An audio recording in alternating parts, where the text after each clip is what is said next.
guys, here we go. Welcome back to the OA podcast. I'm Ryan Mattheus. We got a cool guest here with us, Kevin Gowdy, right-handed pitcher with the Los Angeles Dodgers. Welcome, Kev. I say that intro like we're an official-ass podcast, right? Like right. Joe Rogan, right? Like that was kind of fun like that. Maybe it will be one day. But anyway, a little background on Kev. Kevin's been with us now, Kev, 5, 6 years? 4? Okay.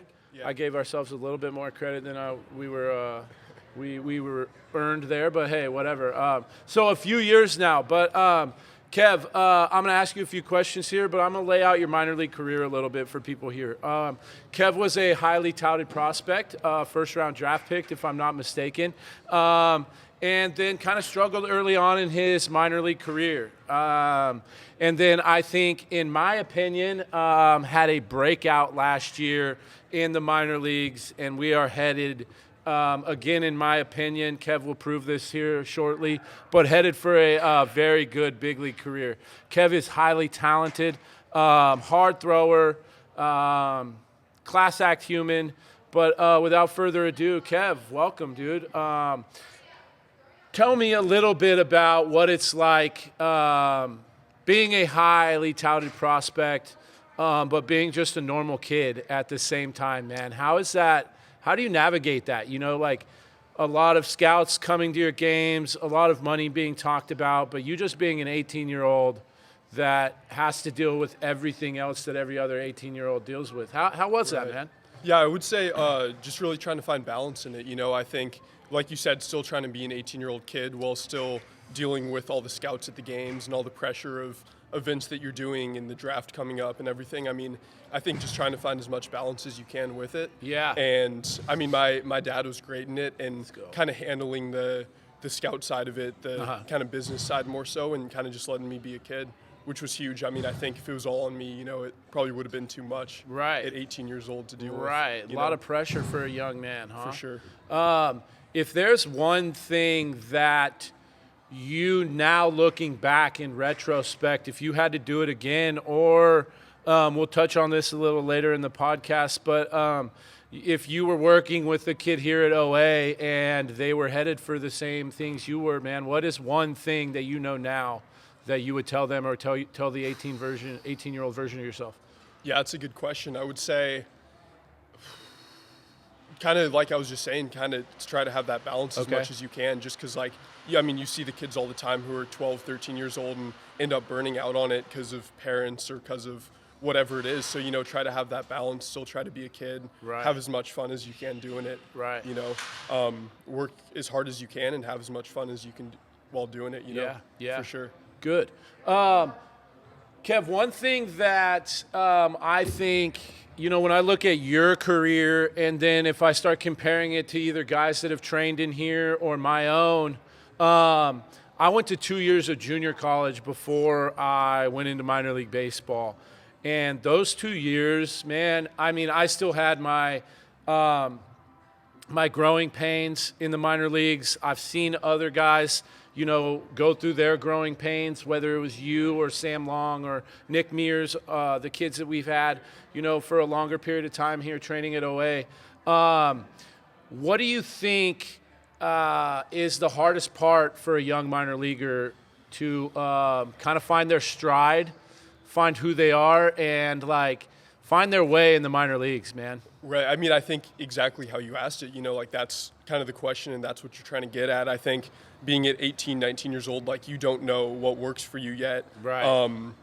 And you kind of just get thrown into it, really, you know, like all of a sudden you're across the country playing in rookie ball games. It's 100 degrees and humid. There's nobody at the games, you know, and especially being a higher draft pick, like I feel like coaches are pulling you in different directions of like, hey, you should do this, you should try this. And I think it's really easy to get lost in the mix of like losing who you are and what makes you good. And it's tough because at that age, you don't really know what that is yet. Right. So I think it kind of just takes time of like figuring out who you are, what works for you, and kind of finding a routine plan that is going to make you successful. That's great, man.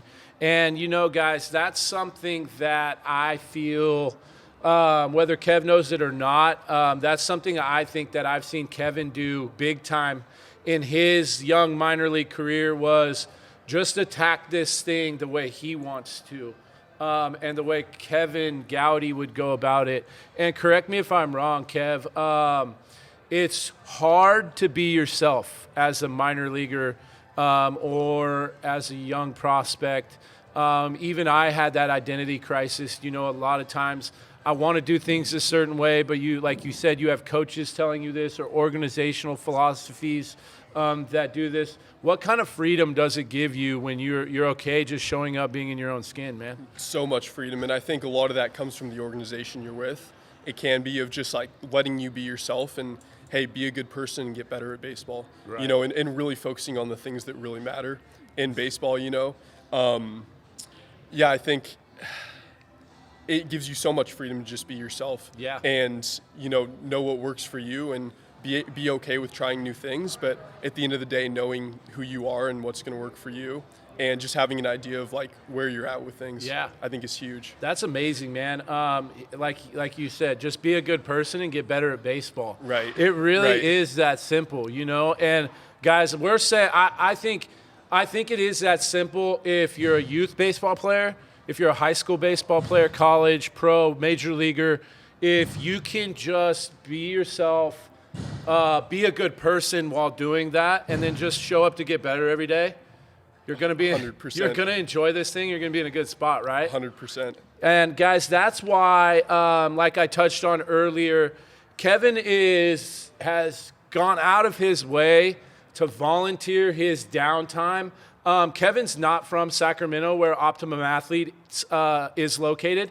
But Kev's been here training every offseason now, and now he calls this his offseason home.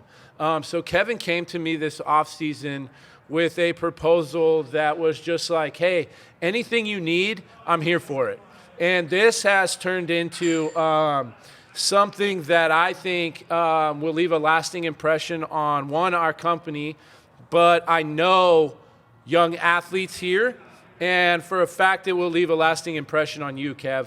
Talk a little bit about, one, why you wanted to do that, and two, how it's going to scale for you, how it's going to impact your own career, man.